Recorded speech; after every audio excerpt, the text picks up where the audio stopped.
Salam sejahtera, terima kasih karena bersama dengan saya di Nazilin Unity Channel. Ini satu pendedahan yang paling menarik yang kita terima di FMT. Benarkah Warisan dan UMNO akan bergabung? Wah, ini benar-benar paling menarik perhatian. Kalau sebelum ini Warisan dan UMNO pernah bergaduh dengan tanda petik. Apabila presidennya yaitu Safi Afdal sendiri telah pun tidak bersama lagi dengan UMNO selepas berlaku pergeseran di dalam kepimpinan UMNO termasuklah Safi Afdal. Safi Afdal akhirnya menubuhkan Warisan yang mana pada waktu itu mereka tidak sebelu dengan UMNO. Tapi itulah yang dikatakan politik Malaysia. Kemarin bermusuh, hari ini tiba-tiba berkawan. Bila ditanya, mereka kata mereka menghalalkan perkara itu, menormalisasikan perkara itu dengan istilah dinamik, politik dinamik kononnya. Tapi akhirnya kata Safi Afdal, Presiden Warisan, beliau kata tiada keputusan dibuat selepas perbincangan dengan Presiden UMNO Ahmad Zaid Abidi dan Ketua UMNO Sabah Bung Mukhtar Radin. Warisan UMNO bincang kemungkinan kerjasama untuk PRN Sabah. Adakah ianya akan menjadi realiti? Kalau ini menjadi realiti, bermaksud di Sabah juga silap-silap hari bulan akan wujud 3 blok untuk pilihan raya akan datang yang tak lama lagi. 3 blok ini adalah satu kerugian kepada rakyat sebenarnya.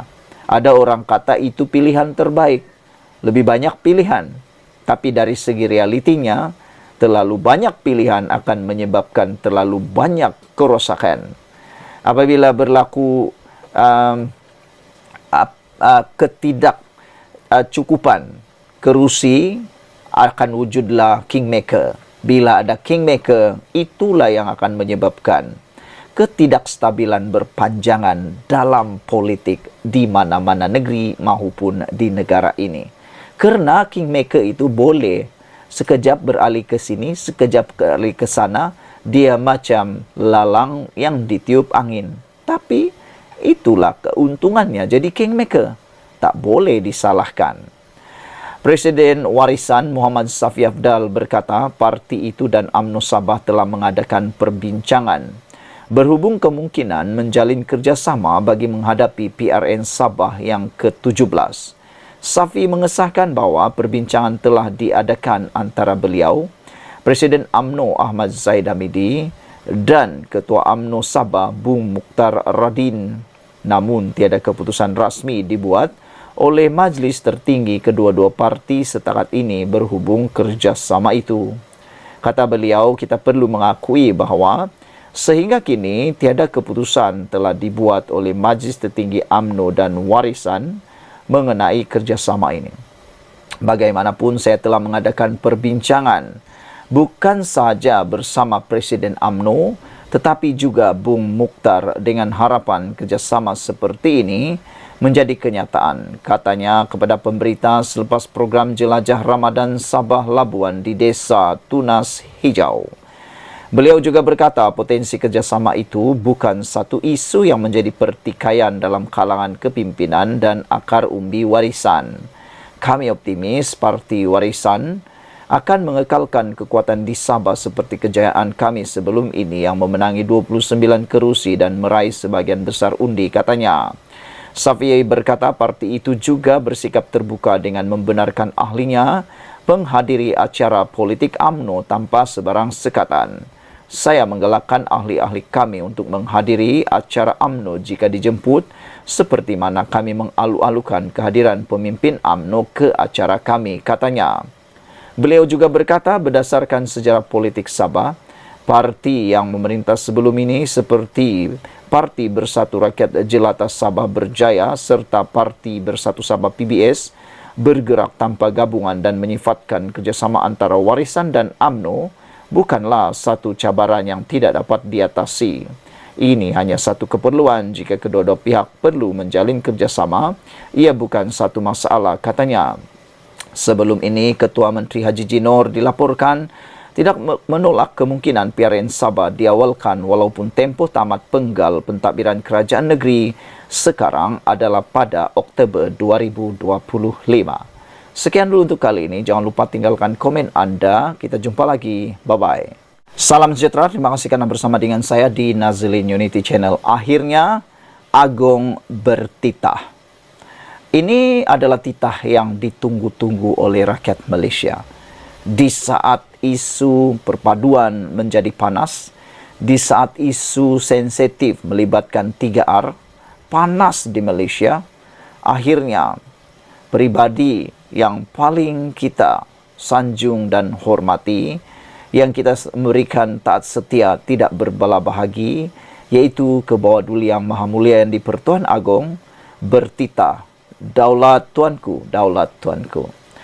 Akhirnya Agong bertitah bahawa perpaduan kaum adalah hadiah paling bermakna bagi baginda, untuk baginda pada waktu baginda menyambut hari keputeraan baginda hari ini, daulat tuanku.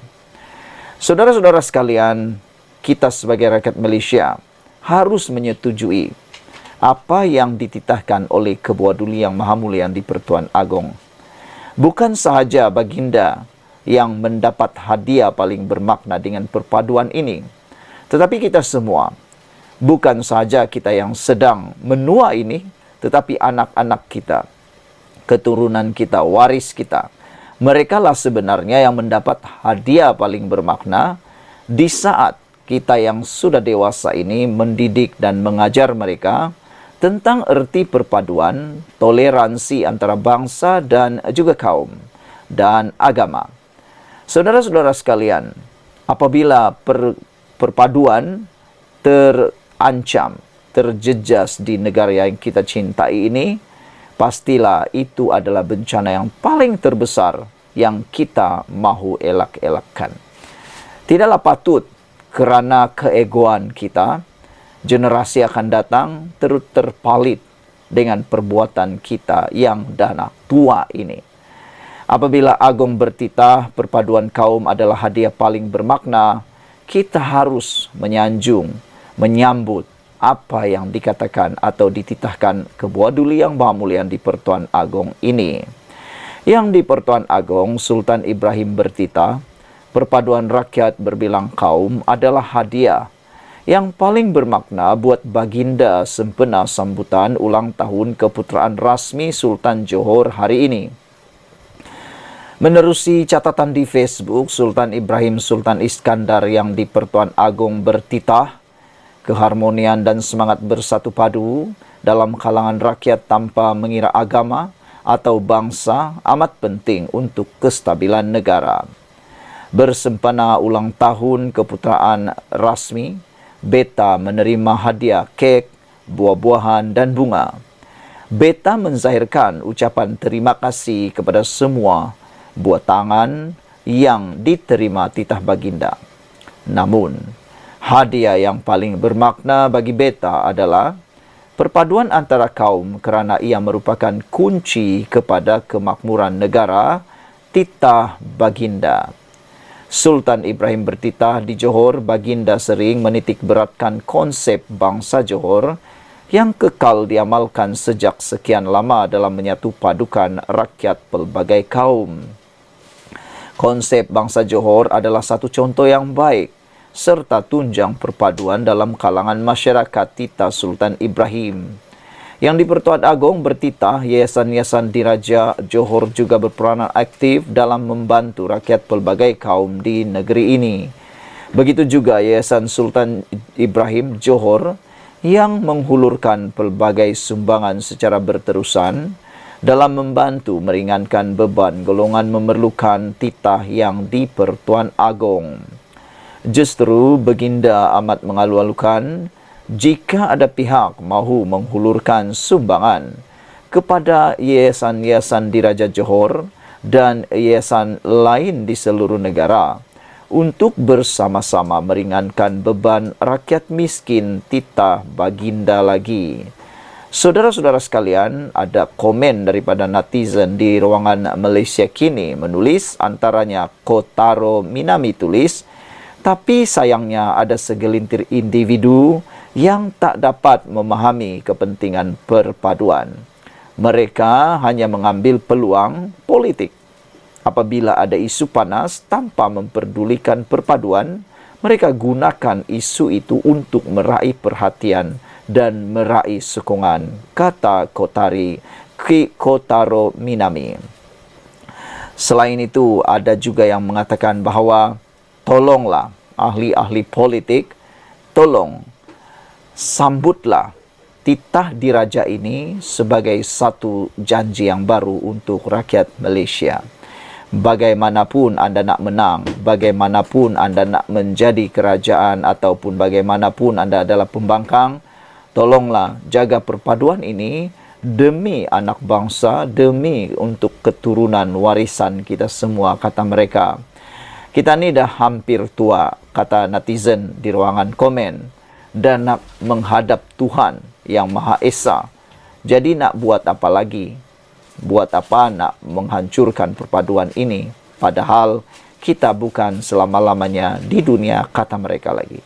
Sekian dulu untuk kali ini. Jangan lupa tinggalkan komen anda, tekan butang subscribe. Bye-bye. Salam sejahtera. Terima kasih kerana bersama dengan saya di Nazilin Unity Channel. Hari ini, pembongkaran di Facebook daripada seorang penulis di Facebook yang pro kepada kerajaan perpaduan, kerajaan madani, iaitu Ana Tahu, menulis satu paparan yang menarik perhatian kita. Ianya juga pasti menarik perhatian anda.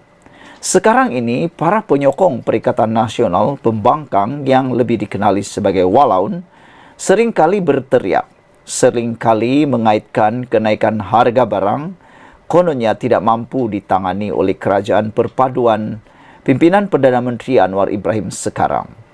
Dan rupa-rupanya mereka tidak pernah tahu apa yang boleh dilakukan dan apa yang telah dilakukan oleh Kerajaan Perikatan Nasional semasa mereka memimpin negara ini. Para walaun seringkali hanya menuding jari kepada kerajaan sekarang, pimpinan Anwar Ibrahim. Tapi mereka lupa bahawa Perikatan Nasional, khususnya Parti PAS dan Bersatu, pernah mengemudi kerajaan sebelum ini. Tetapi berjayakah mereka? Ramai orang kata mereka gagal kerana pada waktu itu barulah timbul yang namanya rakyat mengibarkan bendera putih.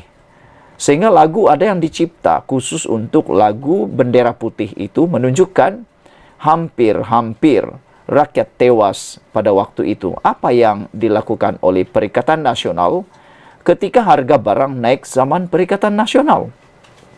Rupa-rupanya melalui paparan di Facebook Ana Tahu dan infografik yang disediakan oleh Suara Rakyat ini, barulah kita tahu bahawa ini komen-komen para pemimpin Perikatan Nasional ketika harga barang naik zaman PN. Pada 1 Julai tahun 2022, Nick Zawawi pernah berkata, harga barang naik bukan masalah besar di negara ini. Nampaknya beliau pernah menyuarakan perkara tersebut. Apa kata para penyokong Perikatan Nasional atau yang dikenali sebagai Walaun, tanya semula kepada pemimpin-pemimpin PAS atau pemimpin Perikatan Nasional atau pemimpin daripada Bersatu atau daripada Pembangkang tentang komen mereka ketika mereka menjadi kerajaan ini dahulu. Iaitu harga barang naik bukan masalah besar di negara ini, kata Nick Zawawi pada 1 Julai 2022. Manakala seorang lagi pemimpin daripada Pembangkang iaitu Razman Zakaria pada 17 Disember tahun 2021 mengatakan bahawa selagi kita hidup, isu harga barang naik tidak akan selesai. Kenapa dulu sewaktu menjadi kerajaan, ini boleh dijawab oleh Razman Zakaria. Tapi kenapa sekarang waktu harga barang naik, tak pula mereka kata selagi kita hidup, isu harga barang naik tidak akan selesai.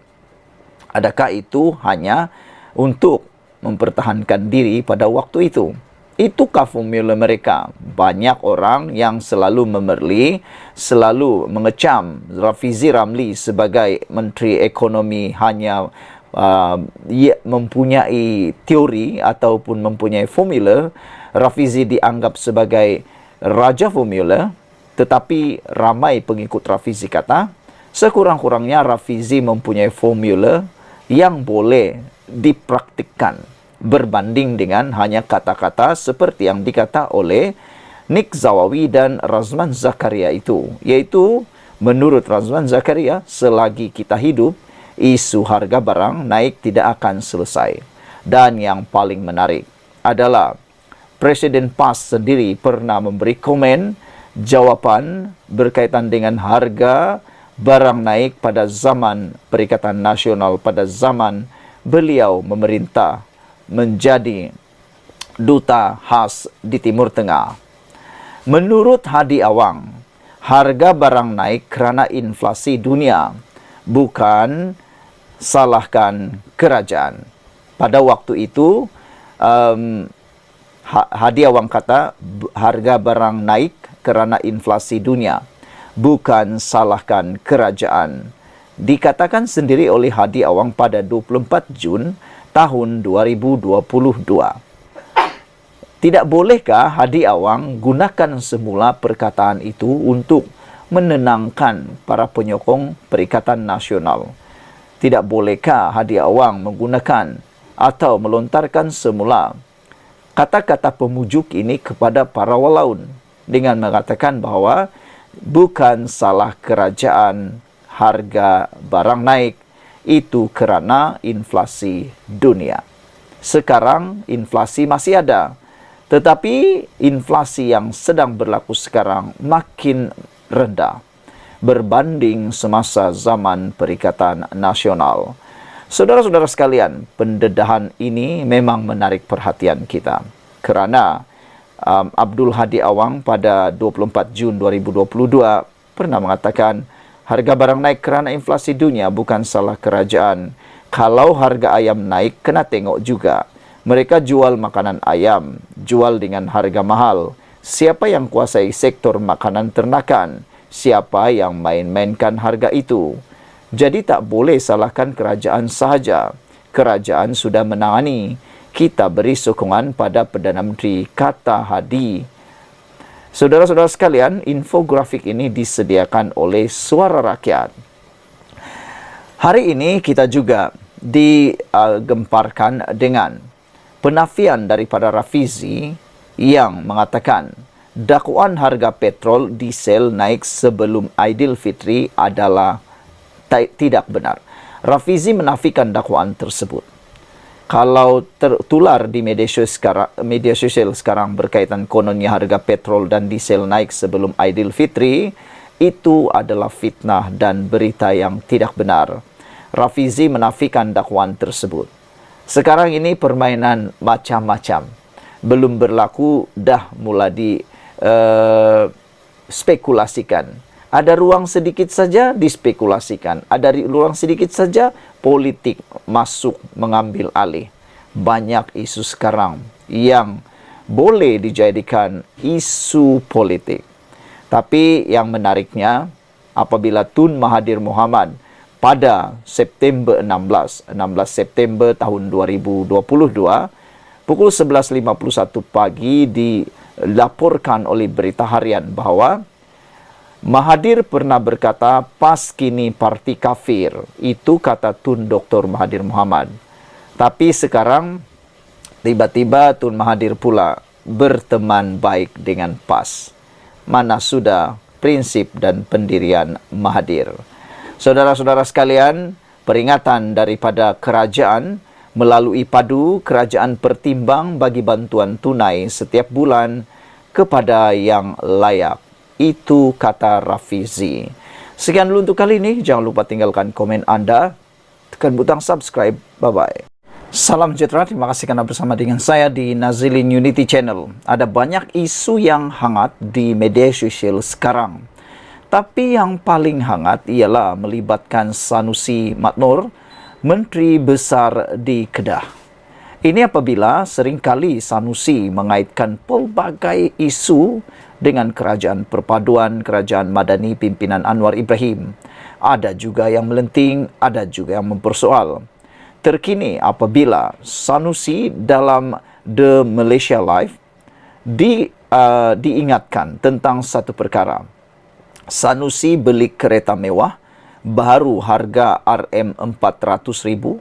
Itu yang netizen nampak. Netizen korek, netizen cari. Betulkah bahawa Sanusi baru sahaja membeli kereta berharga RM400,000? Netizen kait dengan guru pasti pula. Baru-baru ini hot di media sosial berkait dengan gaji guru pasti yang kononnya dianggap sukarelawan. Kecoh hari ini media sosial mengenai dakwaan Menteri Besar Kedah Sanusi Maknur bergaya dengan kereta mewah baharunya. Dakwaan ini timbul apabila nombor plat kereta yang dipakai pemimpin PAS itu sama dengan kereta baru yang diperlihat netizen di jalan raya.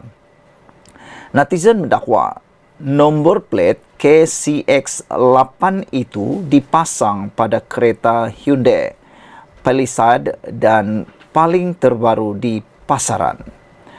Carian TML menunjukkan harga kereta itu bernilai hampir RM400,000 di pasaran Malaysia. Wow, boleh tahan harganya mahal dan mewah.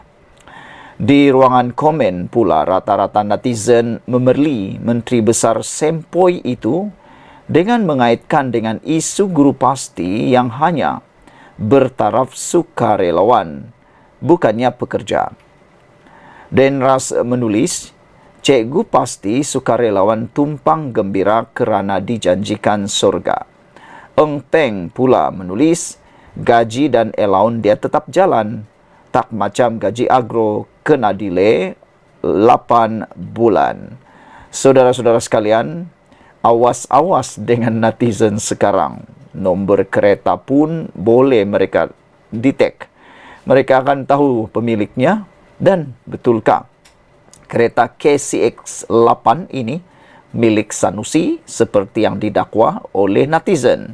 Sanusi beli kereta mewah baharu harga RM400,000. Netizen kait pula dengan guru pasti. Saudara-saudara sekalian, hari ini sekali lagi kecoh di media sosial mengenai dakwaan Menteri Besar Kedah Sanusi Maknur bergaya dengan kereta mewah baharunya. Dakwaan ini timbul apabila nombor plat kenderaan kereta yang dipakai pemimpin PAS itu sama dengan kereta baru yang diperlihat netizen di jalan raya. Netizen mendakwa nombor plat KCX8 itu dipasang pada kereta Hyundai Palisade yang paling terbaru di pasaran. Carian TML menunjukkan harga kereta itu bernilai hampir RM400,000 di pasaran Malaysia. Di ruangan komen pula rata-rata netizen memerli Menteri Besar sempoi itu dengan mengaitkan isu guru pasti yang hanya bertaraf sukarelawan bukannya pekerja. Sekian dulu untuk kali ini. Jangan lupa tinggalkan komen anda, tekan butang subscribe. Bye-bye.